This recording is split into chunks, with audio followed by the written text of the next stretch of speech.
Swayam Prabha. Digital India. Educated India.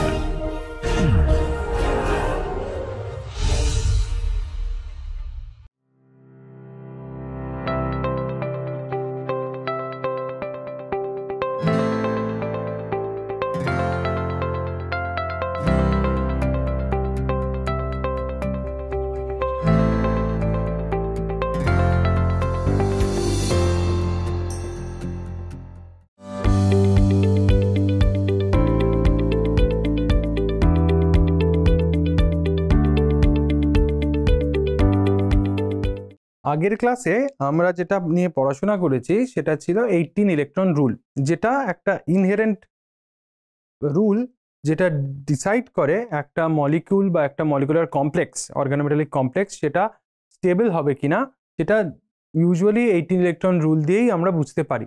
সবসময় যে 18 electron rule থেকে ডিটেলে বোঝা যায় তা নয়, অনেক সময় 18 ইলেকট্রনের জায়গায় 18 ইলেকট্রনের জায়গায় যদি 16 বা 17 ইলেকট্রনও হয়, সেই ক্ষেত্রে অনেক সময় স্টেবিলিটি থাকে, কখনো ওটা ডাইমারেজ করে। সেই বিষয়ে আরও ডিটেলে আজকে আমরা আলোচনা করব এবং আরও কিছু এক্সাম্পল নিয়ে আমরা আলোচনা করব। তাছাড়াও আজকে আমরা দেখব যে কি কি ধরনের লিগ্যান্ড, কারণ একটা মেটাল লিগ্যান্ড কমপ্লেক্স যখন আমরা ভাবি কি কি ধরনের লিগ্যান্ড হতে পারে, সেই লিগ্যান্ডগুলো কতগুলো ইলেকট্রন ডোনেট করতে পারে, লিগ্যান্ডের চার্জ কিভাবে আমরা কনসিডার করব বা করব না, সেই বিষয়ে আমরা আজকে আলোচনা করব। তো আগে আমরা যেটা করব সেটা হচ্ছে যে কিছু নিউট্রাল লিগ্যান্ড নিয়ে ভাবি। ধরে নাও একটি নিউট্রাল লিগ্যান্ড হলো আমাদের খুব কমনলি ইউজড নিউট্রাল লিগ্যান্ড হচ্ছে কার্বন মনোক্সাইড, সিও। এই সিও কটা ইলেকট্রন ডোনেট করে?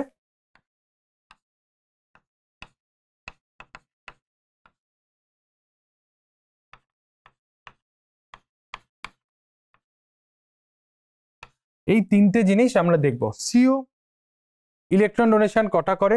দুটি ইলেকট্রন ডোনেট করতে পারে। এবং এর ফর্মাল চার্জ কত হয়? এর ফর্মাল চার্জ হচ্ছে 0, এর কোনো চার্জ নেই, মানে এটা নিউট্রাল একটি অ্যাটম। একইভাবে আমরা ভাবতে পারি ফসফিনের বিষয়। ফসফিন PR3 হতে পারে, আর গ্রুপটি হতে পারে মিথাইল, ইথাইল, আইসোপ্রোপাইল, টারসারি বিউটাইল। এটা কিছু কিছু এক্সাম্পল, এছাড়াও আরও অনেক গ্রুপ হতে পারে।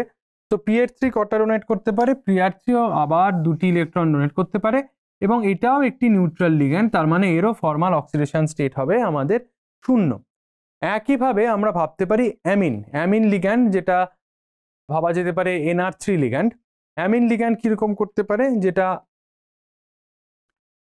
NR3, যেমন অ্যামোনিয়া, NMe3, এই ধরনের লিগ্যান্ডগুলো, সেক্ষেত্রেও এটাও দুটি ইলেকট্রনই দিতে পারে এবং সেখানেও ফর্মাল চার্জ হবে 0, তার কারণ এটাও একটি নিউট্রাল ডোনার। কারণ আমরা জানি এদের PR3 এবং NR3 এদের দুজনের ক্ষেত্রেই লোন পেয়ার অফ ইলেকট্রন আছে, যেটা মেটালের ভ্যাকেন্ট ডি অরবিটালে অবিসম্বাহীভাবে ডোনেট করা যেতে পারে। এবার অ্যামিনের মতো যদি আবার আরেকটা লিগ্যান্ড নিয়ে আমরা ভাবি, যেটা অ্যামিন পর্যায়ের মধ্যেই পড়ে, যেটাকে বলা হয় অ্যামাইড। অ্যামাইড কিরকম দেখতে হয়? অ্যামাইড দেখতে হয় হচ্ছে NR2। অ্যামাইড কটা চার্জ কত দিতে পারে? অ্যামিন যদি দুটি ইলেকট্রন ডোনেট করতে পারে, তাহলে অ্যামাইড কত দিতে পারে? অ্যামাইডও দুটি ইলেকট্রনই দেবে, কারণ এর একটি নেগেটিভ চার্জ রয়েছে।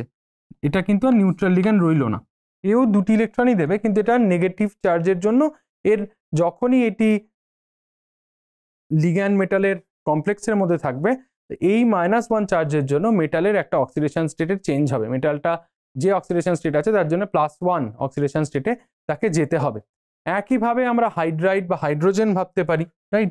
হাইড্রোজেন বা হাইড্রাইড এরকমভাবে আমরা ভাবতে পারি, এবং হাইড্রোজেনও অবশ্যম্ভাবীভাবে 2 দেবে এবং তার ফর্মাল চার্জ হয়ে যাবে -1, কারণ এটা ইউজুয়ালি -1 ডোনার হিসেবেই যায়। একইভাবে আমরা অ্যালকিন যদি আমরা ভাবি, অ্যালকিন কিভাবে দিতে পারে? অ্যালকিনের কথা, অ্যালকিন মানে carbon carbon double bond, right? Carbon carbon double bond যদি আমরা দিই এখানে, তাহলে সেটিও আমার একটি নিউট্রাল ডোনারের মধ্যে পড়ে এবং সেখানেও ফর্মাল যে চার্জ, সেই চার্জটি কিন্তু 0। এরকম আরও বেশ কিছু লিগ্যান্ড আমাদের রয়েছে, যেমন আমরা ভাবতে পারি, আর কি কি কথা ভাবতে পারি? নাইট্রোসিল লিগ্যান্ড বা NO লিগ্যান্ড, এটার কথা যদি আমরা ভাবি, তাহলে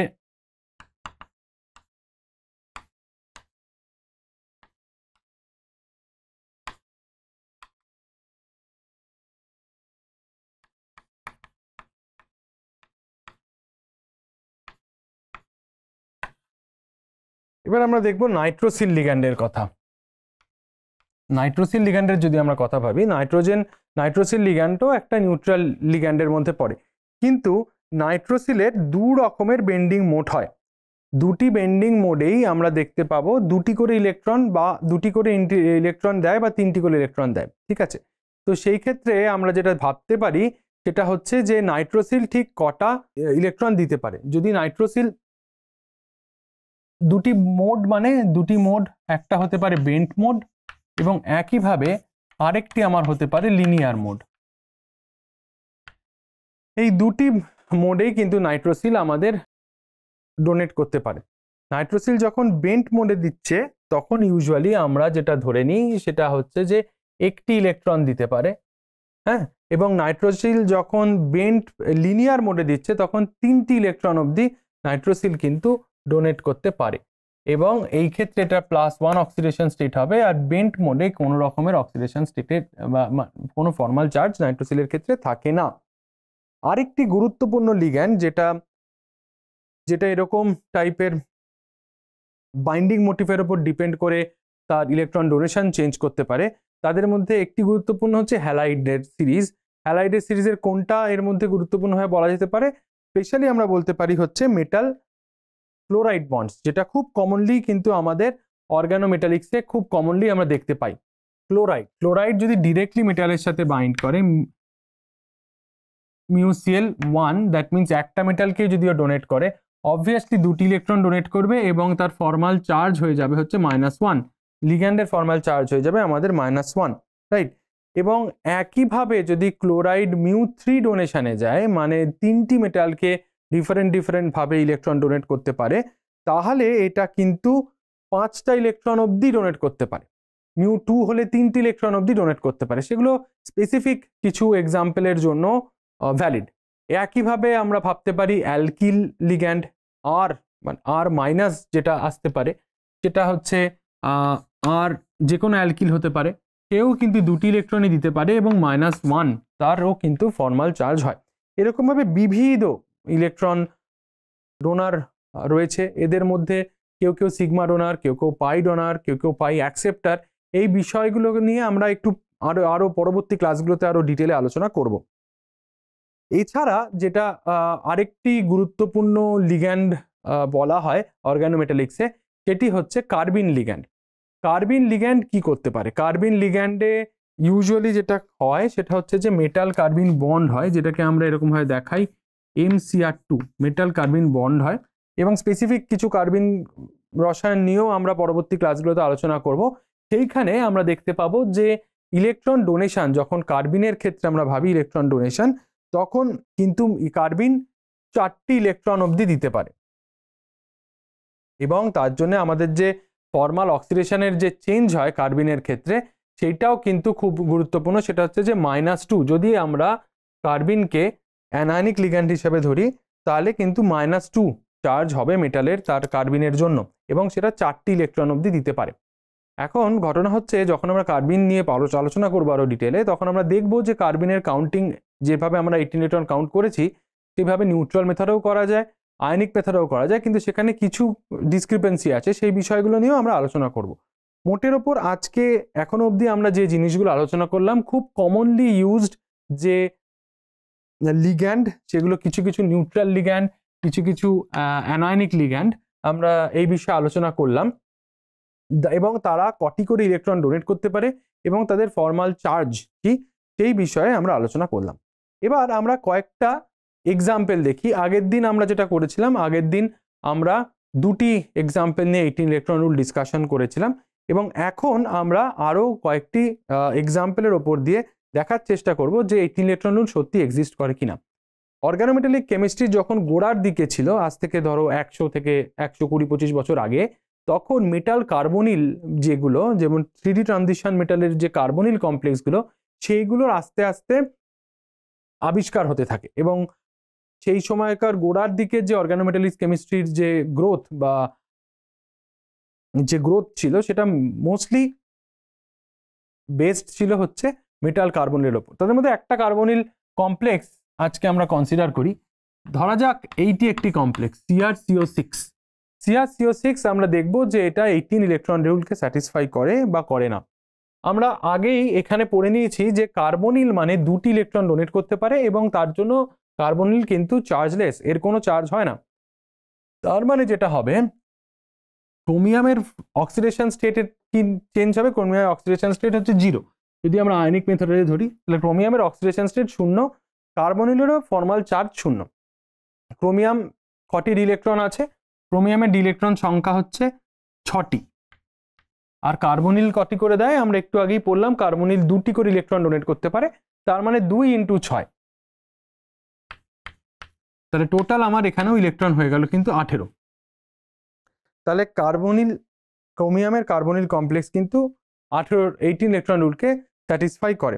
এইভাবে আমরা আরেকটা এক্সাম্পল দেখি, যেটা হচ্ছে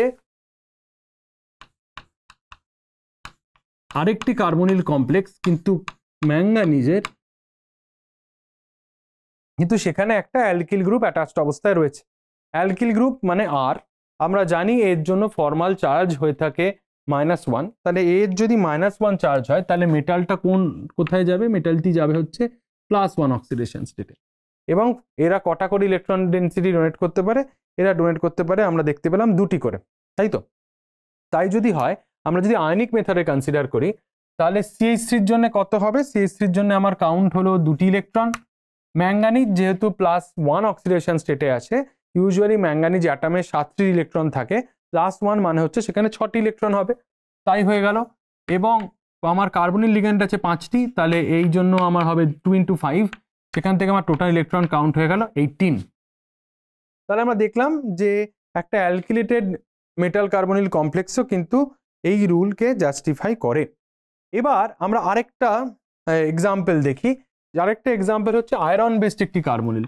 আয়রন বেসড একটি কার্বনিল যেটা হচ্ছে FeCO4, এবং এটা আমরা ধরে নিলাম এর +2 চার্জে রয়েছে, মানে আয়রন +2 অক্সিডেশন স্টেটে আছে। আয়রন যদি +2 অক্সিডেশন স্টেটে থাকে, তাহলে যেটা আমাদের এখানে ভাবা দরকার সেটা হচ্ছে যে তাহলে কটা টোটাল ইলেকট্রন আমার আয়রনের ক্ষেত্রে থাকতে পারবে। তাহলে আমরা এখানে যেটা দেখব সেটা হচ্ছে যে আয়রনের টোটাল ইলেকট্রন সংখ্যা কত? আয়রনের টোটাল ইলেকট্রন সংখ্যা হচ্ছে 8টি, এবং তার মধ্যে যদি আয়রন +2 অক্সিডেশন স্টেটে থাকে, তাহলে আমার আয়রনের জন্য কত হবে? আয়রনের জন্য আমার হবে 6, রাইট? তাহলে আয়রনের যদি 6 হয়, আমার কার্বনিল আছে 4টি কার্বনিলের জন্য আমার কত হবে? 4টি কার্বনের জন্য হলো 8, তার মানে এখানে হয়ে গেল 14। তার মানে যেটা বোঝা যাচ্ছে যে এই কমপ্লেক্সটি কিন্তু আমার 80 ইলেকট্রন রুলকে স্যাটিসফাই করছে না, এবং এই ক্ষেত্রে আমরা যেটা বলতে পারি এই ধরনের কমপ্লেক্স কিন্তু আনস্টেবল হয়। ইউজুয়ালি এই ধরনের কমপ্লেক্স আনস্টেবল হয়। কিন্তু যদি আমরা আয়রনের ক্ষেত্রে ভাবি, অনেক সময় 3D ট্রানজিশন মেটালের নেগেটিভ অক্সিডেশন স্টেটও সম্ভব হয়, যেটা হয়তো তোমরা এতদিন শোনোনি, এবং এইটা কিন্তু পসিবল। স্পেশালি আমরা যখন মেটাল কার্বনিলের দিক থেকে ভাবি, তখন আমরা দেখতে পাবো যে মেটাল কার্বনিলের ক্ষেত্রে কিন্তু নেগেটিভ অক্সিডেশন স্টেট সম্ভব। সেইটা যদি হয়, আমরা ওই একই কমপ্লেক্স রাখলাম, রেখে যদি আমরা এর অক্সিডেশন স্টেটটাকে চেঞ্জ করে -2 করে দিই, তাহলেই দেখো এটা কি হয়। তাহলে আয়রনের তার মানে আয়রনের অক্সিডেশন স্টেট হলো -2, রাইট? সেটাই যদি হয়, এবং এখানে কোনো ইলেকট্রন ডোনার বা negative donor electron anionic donor কোনো লিগ্যান্ড নেই, সবকটাই নিউট্রাল ডোনার। তার মানে আমার এখানে যে কার্বনিলের তরফ থেকে যে কন্ট্রিবিউশনটা আসবে সেটা 2 × 4ই রইল। কিন্তু আয়রনের ক্ষেত্রে আমার হয়ে গেল 8টির জায়গায় 10টি ইলেকট্রন। যে মুহূর্তে 10টি ইলেকট্রন হয়ে গেল, এইটি আমার হয়ে গেল 18 ইলেকট্রন রুলকে স্যাটিসফাই করে।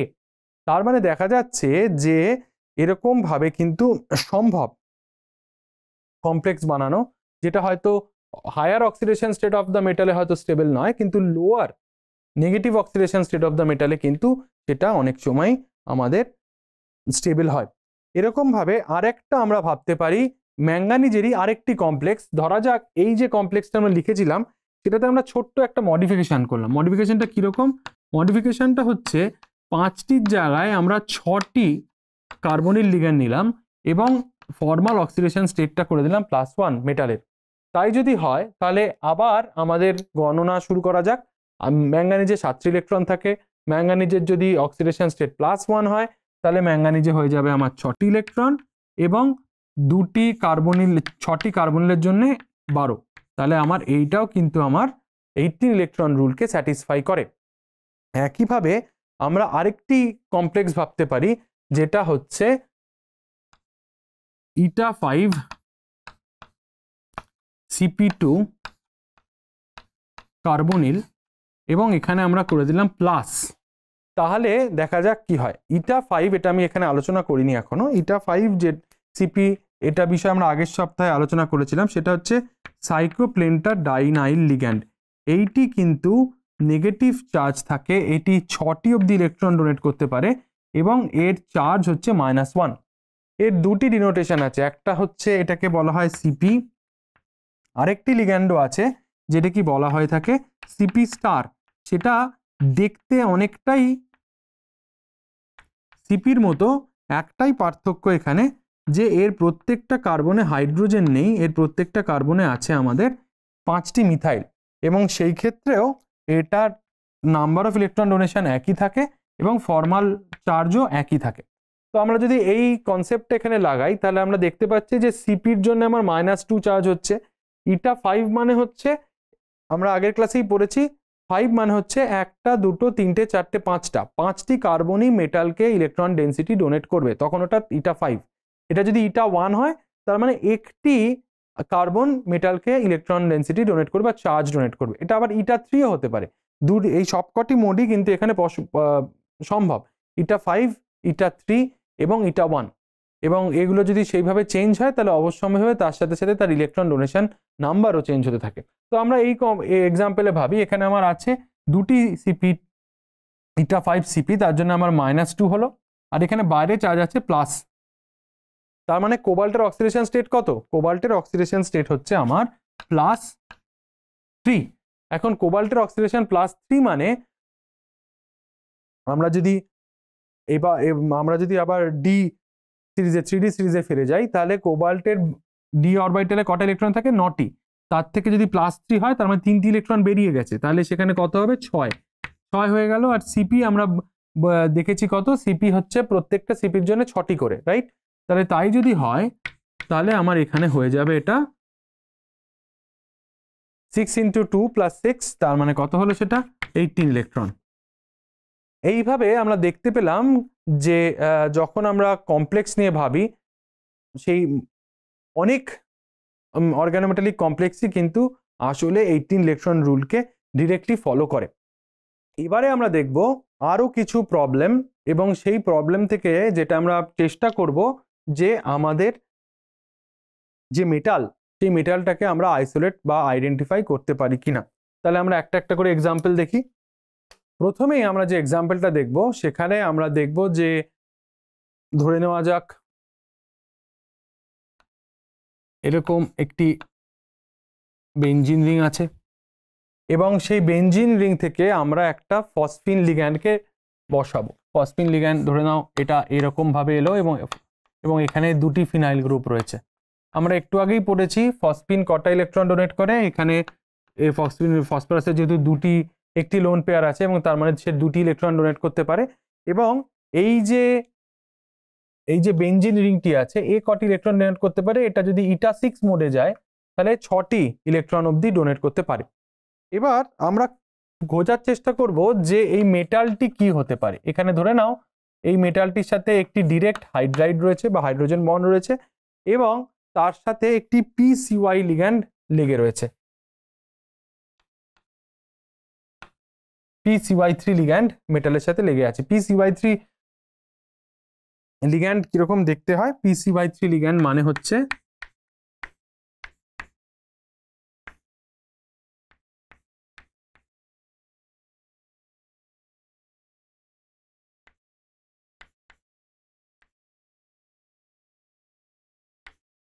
এটি হচ্ছে PCY3 লিগ্যান্ড, মানে এখানে আমার 3টি সাইক্লোহেক্সেন অ্যাটাচড হয়ে রয়েছে ফসফরাসে। এবং এখানেও অবভিয়াসলি তোমরা বুঝতে পারছো যে এখানেও 2টি লোন পেয়ার কিন্তু আমার অ্যাভেলেবেল থাকবে, একটি লোন পেয়ার কিন্তু অ্যাভেলেবেল থাকবে যেখানে আমার 2টি ইলেকট্রন আছে। এবার তোমায় যদি জিজ্ঞেস করা হয় যে তুমি এই এমটিকে আইডেন্টিফাই করো, তাহলে আমরা কিভাবে ইলেকট্রন কাউন্টটা শুরু করব? প্রথমেই আমরা যেটা দেখব যে আমার মেটালের ফর্মাল অক্সিডেশন স্টেট কত। মেটালের ফর্মাল অক্সিডেশন স্টেট যখনই আমরা ভাবতে যাব তখন কিভাবে ভাবতে পারি? ওকে, ধরে নাও এটার বাইরে একটি চার্জ আছে প্লাস, তার মানে মেটালের ফর্মাল অক্সিডেশন স্টেট আমরা ভাবি ওখানে এর মধ্যে হাইড্রাইড আছে, হাইড্রোজেন বা হাইড্রাইড যেভাবেই ধরো না কেন, আয়নিক মেথডে ধরলে হাইড্রাইড ধরবে অবভিয়াসলি। তো সেই ক্ষেত্রে আমরা দেখতে পাচ্ছি এর জন্য মেটালের একটা +1 চার্জ হবে, আর মেটালের আর এটা একটা neutral ligand PPH3 PPH2 CP, এটাও একটা নিউট্রাল লিগ্যান্ড, কিন্তু বেসিক্যালি এটা PPH3 লিগ্যান্ড। তার সাথে যেটা রয়েছে একটা বেঞ্জিন রিং PPH3 এর মধ্যে ডিরেক্টলি ইটা6 কোঅর্ডিনেশন করছে মেটালের সাথে, তার মানে এটা 6টি ইলেকট্রন দিচ্ছে, 6টি পাই ইলেকট্রন দিচ্ছে। তার মানে আমার এখানে এটাও নিউট্রাল লিগ্যান্ড, এটিও নিউট্রাল লিগ্যান্ড, এটিও নিউট্রাল লিগ্যান্ড, শুধু একটি মাত্র অ্যানায়নিক লিগ্যান্ড আছে। তার জন্য মেটালের এবং বাইরে একটা ফর্মাল চার্জ আছে হচ্ছে প্লাস। তার মানে মেটালের যে অক্সিডেশন স্টেট হবে সেই মেটালের অক্সিডেশন স্টেটটা কি হবে? সেটা মেটালের অক্সিডেশন স্টেট হয়ে যাবে +2, তাই তো? এবার এইভাবে যদি আমরা প্রত্যেকটাকে যোগ করে দিই তাহলে তুমি দেখো আমরা আলটিমেটলি কত মানে কোথায় পৌঁছচ্ছি। আমরা দেখা যাক তাহলে আমার মেটালটা ছাড়া আমরা আগে ভাবি। তাহলে এখানে আমার ইটা6 বেঞ্জিনের জন্য হচ্ছে ইটা6 C6H6 এর জন্য আমি কটা পাচ্ছি? 6টা। তার সাথে আমার PPH3 এর ফসফরাস থেকে আমরা পাচ্ছি 2টি, PCY3 থেকে আমরা পাচ্ছি 2টি এবং হাইড্রাইড থেকে আমরা পাচ্ছি 2টি। তাহলে এবং এর সাথে যেহেতু বাইরে চার্জ রয়েছে প্লাস, তাহলে তার জন্য আমার চার্জ কত হবে? যদি প্লাস থাকে অবভিয়াসলি সেটা -1 হিসাবে আমার ঢুকবে, তাই তো? কারণ সেটা প্লাস চার্জ, নট ইলেকট্রন, মানে ওখানে ইলেকট্রন নেই, ওটা একটা ভয়েড। এইটা যদি আমার সিচুয়েশন হয় তাহলে আমরা দেখব এটা টোটাল নাম্বার যেটা আসবে সেটি হয়ে গেল আমার 11। এইখানে 12 - 1 11। এবং যদি ধরে নেওয়া যাক এটি 18 ইলেকট্রন রুল স্যাটিসফাই করে, তাহলে স্যাটিসফাইজ 18 ইলেকট্রন রুল। এটা যদি এখন 18 ইলেকট্রন রুলকে স্যাটিসফাই করে এবং একটি ট্রানজিশন মেটাল হয়, তাহলে এটা কোন ট্রানজিশন মেটালের কথা আমরা এখানে ভাবছি, তাই তো? তার মানে 18 ইলেকট্রন রুল যারা ফলো করছে, তার মানে এখানে আমার মেটালের কটি ইলেকট্রন হবে? মেটালের ইলেকট্রন কি কি হতে পারে? মেটালের অক্সিডেশন স্টেট কত হবে? এখানকার জন্য হাইড্রাইডের জন্য +1 আর বাইরে আছে +1, তার মানে মেটাল অক্সিডেশন স্টেট হচ্ছে +2। এবং মেটালে কটা ইলেকট্রন থাকতে পারে? মেটালে ইলেকট্রন থাকতে পারে 7টি। তার মানে যদি আমরা অ্যাটমিক স্টেজে ভাবি তাহলে অ্যাটমিক স্টেটে যদি ভাবি তাহলে টেকনিক্যালি মেটালটি এমন একটি মেটাল যেখানে একটি D9 ইলেকট্রন সিস্টেম আছে, রাইট? D9 ইলেকট্রন সিস্টেম আমাদের কাদের ক্ষেত্রে থাকতে পারে? যদি আমার বলা হয় যে এটা একটা 3D ট্রানজিশন মেটাল, তাহলে আমার উত্তর অবিসম্ভাবীভাবে হবে আমার কোবাল্ট, কারণ কোবাল্ট একটা D9 সিস্টেম এবং সেটা যদি আমার +2 অক্সিডেশন স্টেটে থাকে তাহলে 7টি ইলেকট্রন থাকে। যদি আমার তোমাকে বলা হয় 4D, তাহলে কি হবে তোমার উত্তর? রোহোডিয়াম, রাইট? এগুলো যে কোনো একটি দিয়েই আমরা ভাবতে পারি। তো প্রত্যেকটাই 18 ইলেকট্রনকে স্যাটিসফাই করে এবং এর থেকে আমরা আননোন মেটালটিকেও কিন্তু জেনে নিতে পারি যে এটা কি ধরনের মেটাল। এবার আরেকটা গুরুত্বপূর্ণ এক্সাম্পল আমরা দেখতে পারি, সেখানেও আমরা চেষ্টা করব মেটালের অক্সিডেশন স্টেটটাকে খুঁজে বার করার, লিগ্যান্ড এনভায়রনমেন্টটাকে দেখার এবং দেখে সেখানে আমার কি কমপ্লেক্স তৈরি হয়েছে সেটা দেখার চেষ্টা করব। পরের এক্সাম্পলটাতে আমরা ধরা যাক আমাদের একটি মেটাল আছে এবং এইখানে আমার রয়েছে একটি বাইপিরিডিন লিগ্যান্ড।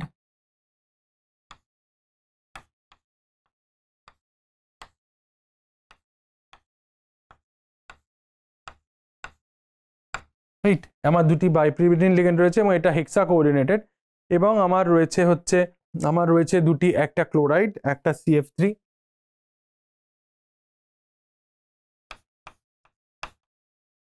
এবং আমার আরেকটি অ্যানায়নিক ডোনার লিগ্যান্ড রয়েছে যেটা হচ্ছে এইটি।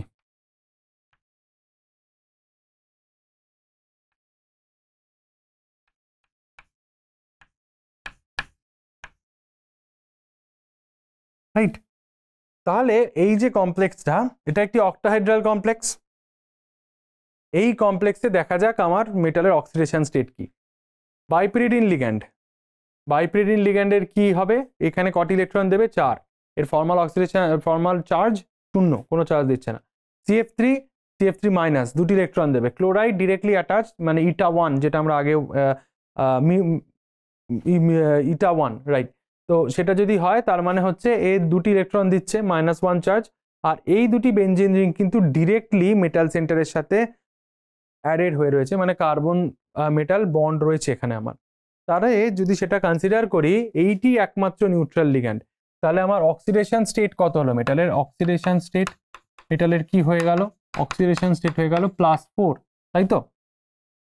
মেটালের অক্সিডেশন স্টেট যদি আমার +4 হয়, তাহলে আমি চট করে টোটাল ইলেকট্রনগুলো কাউন্ট করে ফেলি। টোটাল ইলেকট্রন কাউন্ট করলে এর জন্য কত ইলেকট্রন আসবে আমার?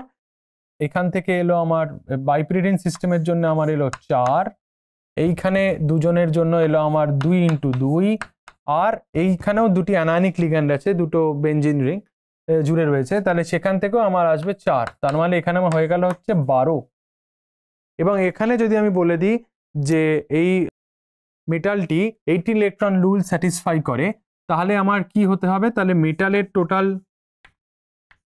মেটালের অক্সিডেশন স্টেট +4, এবং সেখানে কটা ইলেকট্রন আছে? 18 - 12 = 6। তাহলে মেটাল অ্যাটমিক স্টেটে কি হবে? মেটাল 0 হয়ে গেল আমার D10 সিস্টেম। এবং D10 সিস্টেমের ক্ষেত্রে আমার অনেকগুলো অপশনস আসতে পারে। যদি এটা সেকেন্ড রো ট্রানজিশন মেটাল হয়, তাহলে আমরা যদি আমার এক্সাম্পল সেকেন্ড রো এর হয়, তাহলে এখান থেকে আমরা বলতে পারি এটা হবে আমার প্যালাডিয়াম, একটি মেটাল হবে। যদি এর করসপন্ডিং 3D সিরিজে যাই, তাহলে সেই এক্সাম্পলটা হবে নিকেলের। তো এইভাবে আমরা ভাবতে পারি কিভাবে মেটালটিকেও আমরা খুঁজে পেতে পারি। যদি একটা প্রবলেমে আমাদের লিগ্যান্ড স্পিয়ার দেওয়া থাকে এবং মেটাল খুঁজে বার করতে হয়, তাহলে এই ক্ষেত্রে কিন্তু এইভাবেও করা সম্ভব। তো আজকের ক্লাসে আমরা যেটা দেখলাম, কিছু এক্সাম্পল 18 ইলেকট্রন রুলের আমরা আলোচনা করলাম, এবং তার থেকে মেটাল খুঁজে বার করা, কোন কোন লিগ্যান্ড কটা করে ইলেকট্রন ডেন্সিটি ডোনেট করে, সেই বিষয়ে আমরা ডিটেলে আজকে আলোচনা করলাম। ধন্যবাদ।